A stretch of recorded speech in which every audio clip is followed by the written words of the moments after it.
မိဘတိုင်းမှာမရှိရဲ့စိတ်နဲ့အသားအကြီးကိုအမွေဖြတ်လိုက်တဲ့ခင်လိုက်ပရိသတ်များအားလုံးပဲမင်္ဂလာပါရှင်မြန်မာ Sally Insider Page ကနေပြီးတော့ပရိသတ်တီအားလုံးကိုပြန်လည်လို့ကြိုဆိုပါရရှင်တရုတ်ဆောင်ခင်လိုက်က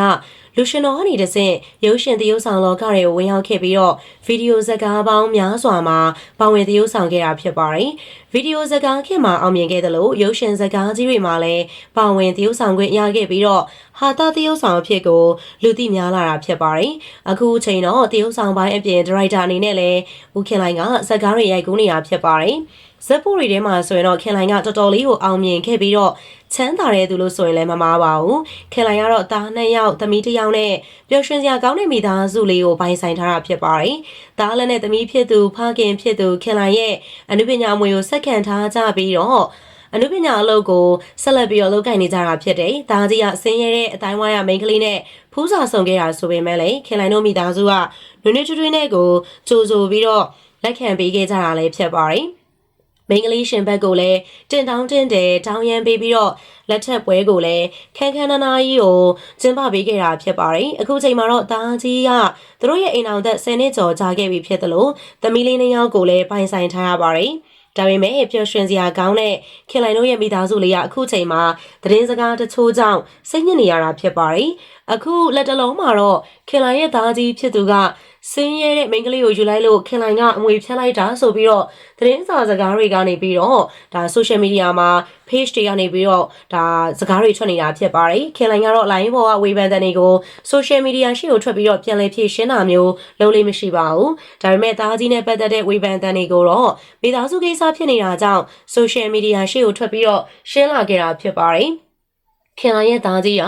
သမီး2ယောက်ရပြီးတဲ့အချိန်မှာတော့ချိန်မဖြစ်သူအပေါ်မှာအချိန်ချင်းအိမ်တော်ကြီးဖောက်ပြန်ခဲ့တာဖြစ်ပြီးတော့မိသားစုကလည်းတကယ်ကိုပဲမိသားစုအတိုင်းမြုံလေးမပြိုကွဲစေချင်လို့အချိန်ချင်းခွင့်လွှတ်ပေးခဲ့ရပါတယ်။ဒါပေမဲ့သားဖြစ်သူကနောက်ဆုံးတစ်ချိန်မှာတော့မိဘအပြင်ဇနီးနဲ့သမီး2ယောက်ရဲ့မျက်နှာကိုမထောက်ဘဲနဲ့တခြားမိန်းကလေးနောက်ကိုကောက်ပေါင်လိုက်သွားခဲ့တာဖြစ်ပါတယ်။ဒါကြောင့်လည်းသမီး2ယောက်နဲ့ကြံခဲ့တဲ့ချွေးမဖြစ်သူကိုအတနာပို့ခဲ့ရတာဖြစ်ပြီးတော့သားကြီးကိုအမွေဖြတ်ဆွန့်လွတ်လိုက်ရတော့တာဖြစ်ပါတယ်။ခင်လိုင်တို့မိသားစုတွေကိုစားရောက်လာကြတဲ့ကသမီးအရင်လေးလိုမျိုးသဘောထားခဲ့ရတဲ့ချွေးမဖြစ်သူကိုအမွေစားအမွေကန်သမီးအဖြစ်ပြန်လည်ပြီးတော့မွေးစားခဲ့တာပဲဖြစ်ပါတယ်။ခင်လိုင်ကအများထင်နေသလိုငွေမဲ့လို့အမွေဖြတ်တာမဟုတ်ဘဲနဲ့သစ္စာဖောက်မှုကိုလက်မခံနိုင်လို့အမွေဖြတ်ခဲ့တာဖြစ်ပါတယ်။ဒါအပြင်သားရင်ကဖောက်ပြန်ခဲ့တာကြောင့်ဗတ်မလိုက်ပဲနဲ့ချွေးမဘက်ကနေပြီးတော့သားသမီးချင်းကိုချင်းစာပြီးတော့မမမက်ရက်တီပေးခဲ့တဲ့ခင်လိုင်ရဲ့စိတ်ဓာတ်ကတကယ်ကိုလေးစားစရာကောင်းနေတာဖြစ်ပါတယ်။ချွေးမနဲ့မြေး2ယောက်ကိုလည်းဥမကွဲတိုက်မပြတ်အတူတူနေကြပြီးတော့ခင်လိုင်တို့ကပဲလူလားမြောက်အောင်စောင့်ရှောက်ပေးသွားတာဖြစ်ပါတယ်။အခုလိုရှင်းပြနေရတာကလည်းပရိသတ်ကြီးနဲ့မဆိုင်မဲနဲ့မမီတို့ရဲ့မိသားစုအတွင်းရေးတွေကိုတိကျမသိဘဲနဲ့ဝေဖန်သူတွေကိုသိစီလိုတာကြောင့်ဆိုပြီးတော့ပြောပြထားပါတယ်။ခင်လိုင်က